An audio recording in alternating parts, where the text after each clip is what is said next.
Hello and welcome back to 2D's Productions. Now, first off, let's address a couple of things because, one, I don't usually upload on Mondays, okay? So, this is a brand new series we're doing here on 2D's Productions. It's called Super Smash or Pass.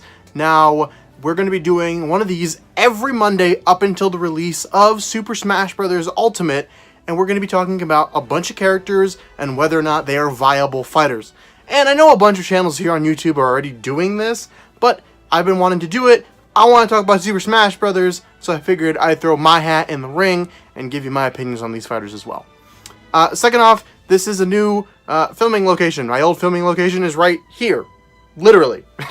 But instead of filming in front of the desk, I thought it was being inconsistent and whatnot, so I've switched to filming in front of my bed, and hopefully it looks a little bit better. Let me know what you prefer, and I'll do whichever one people prefer more. Oh, we're going to be judging these characters on 3 different sets of criteria. The first being, where has this character appeared?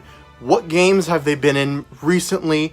What consoles have they been on? Where are they exclusively known to? You know, are they a PlayStation character? Are they an Xbox character? Are they a Nintendo character? What's their history with Nintendo? And all that matters because that counts for viability, you know? If a character, like, let's say Master Chief, they're not going to be in Smash because they've only ever appeared on Xbox and Microsoft consoles. So why would they be on a Nintendo game? It just doesn't make sense. Talking about Moveset Potential. Now I'm not going to go super in-depth on movesets. I'm not the type of person to be doing that.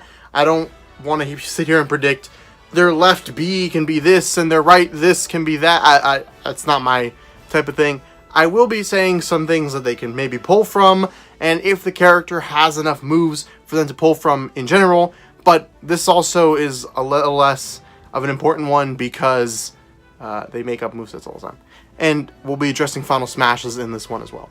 And lastly, we have relevancy. If a character hasn't been on a Nintendo console since the NES era, they're probably not super viable, unless they're like, so those are the 3 criteria we're going to be judging our characters on. That being said, let's get into today's actual video, where we'll be doing Super Smash or Pass Crash Bandicoot.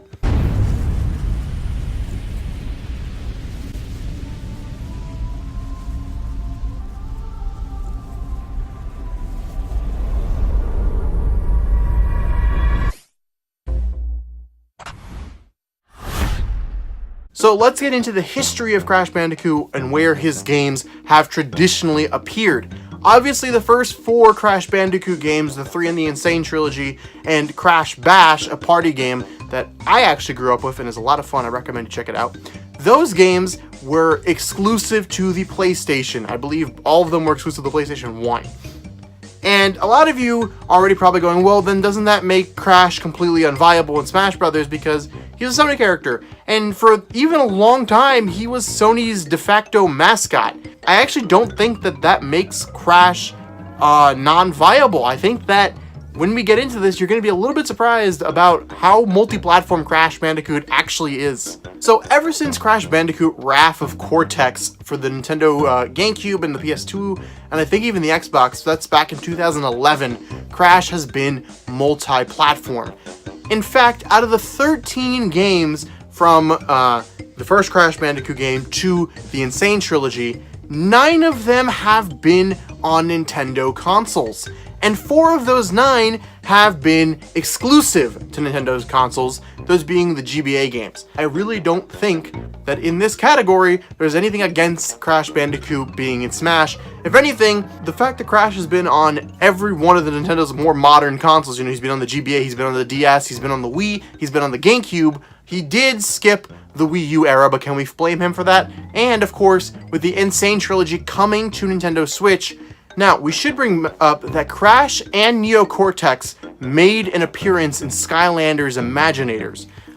These guys right here. And during this game, these 2 Skylanders are exclusive to the PlayStation 4 version of Skylanders Imaginators. You can't use them on Nintendo console. Because even though Crash has been a multi-platform character for quite some time now, he is perceived to be a PlayStation character.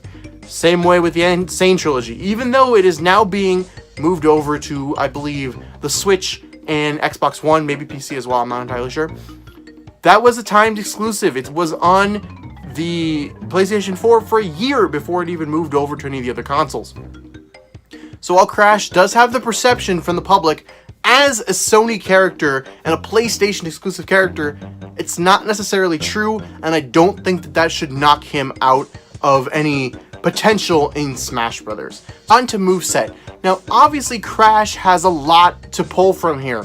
In his first game, it's a platformer. You know, he's going to have those regular jumps and all that stuff. You know, the punches are probably going to be the main part of his moveset. But I think Crash's little spin move is something that's really unique to that character, and something we haven't really seen any other character in Super Smash Bros. Do. Plus, it's kind of a big trademark of Crash's. So I think having that, and even though he is a brawler type fighter, so he's gonna look and play a little bit similar to like the Mii Brawler or Super Mario, obviously. Super Mario, obviously? That's almost the game title. But obviously, since he's gonna play a little bit like Mario and the Mii Brawler, there is going to be some things over there because he uses his fists and he's going to play like that. But I think Crash's zany personality opens him up to more, you know, gimmicky stuff to throw in there. You can throw in some items from the game and that kind of stuff, and I think it'll work fine for Crash. Crash's Final Smash, there's really two things I could see them doing.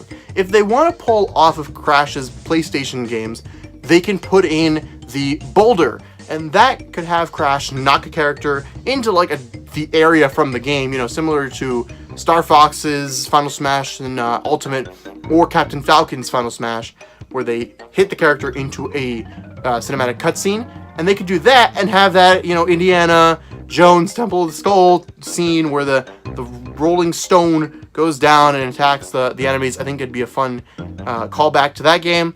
If they didn't want to go that route, they could pull from the Crash Bandicoot Titans game and have Crash control a Titan in his Final Smash. Personally, I prefer the one hankering back to the original Crash Bandicoot game. I think it's just more recognizable, but if they wanted to go to Titan route, that's perfectly fine too. We also have characters that could be assist trophies in the Crash Bandicoot franchise. Now, of course, you could pull from Dr. Neo Cortex. That's one, his main villain. That's a great character to pick from. You also have characters like Coco Bandicoot or Aku Aku, which could all be used as assist trophies. You know, I put this in the moveset part. I guess it's not necessarily that, but you know, with most of these characters, with Snake, you have, I don't even know the guy's name. The guy with the mask, or Knuckles for Sonic. Usually these characters come with an assist trophy, and Crash certainly has a wide character base to choose from. And relevancy. Crash just got a new game on the Switch with the Insane Trilogy. Not to mention that the fact that he was Sony's mascot for I don't even know how many numbers of years puts him into that same bracket slot as Mario and Sonic. Crash is one of the most recognizable characters in video game history, and to have him in Smash Brothers would really complete a whole, like, the 90s era of gaming, in my opinion. So, with all of this, we are giving Crash a He is passing on, and I think Crash would be a completely viable character for Super Smash Bros. The only reason I could see him being cut is the nature of Super Smash Bros. Ultimate having a smaller roster as far as we believe right now, as well as maybe the Insane Trilogy is just too late. The fact that we know that Super Smash Bros. Ultimate started development around like 2016 makes it so that in that era, Crash, his relevancy was a little bit more shaky. You know, he hadn't appeared in a game in a while, and I think that that could hinder his appearance in Super Smash Bros. Ultimate. However, for the next Smash Bros. Game, being that the Insane Trilogy has reboosted his popularity and, of course, appeared on the Nintendo Switch, I think it's either likely that we'll see Crash maybe as a DLC fighter for Smash Bros. Ultimate or in a potential Smash Bros. 6. Alright guys, so let me know what you think of these Smash or Pass series. I know it's a little bit different for me, and obviously we're still working out exactly how we're going to be doing these, but I think it's fun. Let me know about the set. What do you think? Should I keep filming here? Should I film in front of the back to the old set? However you guys think about it. I don't know. I just thought that was going to get a little bit old, so you guys let me know. Remember to like, comment, favorite, subscribe. What do you think about Crash Bandicoot's possibilities to be a fighter in Super Smash Bros.? Not just in Ultimate, just in the general franchise. Do you give him a smash, or are you saying he's a hard pass? Let me know in the comments, and we'll see you guys next time.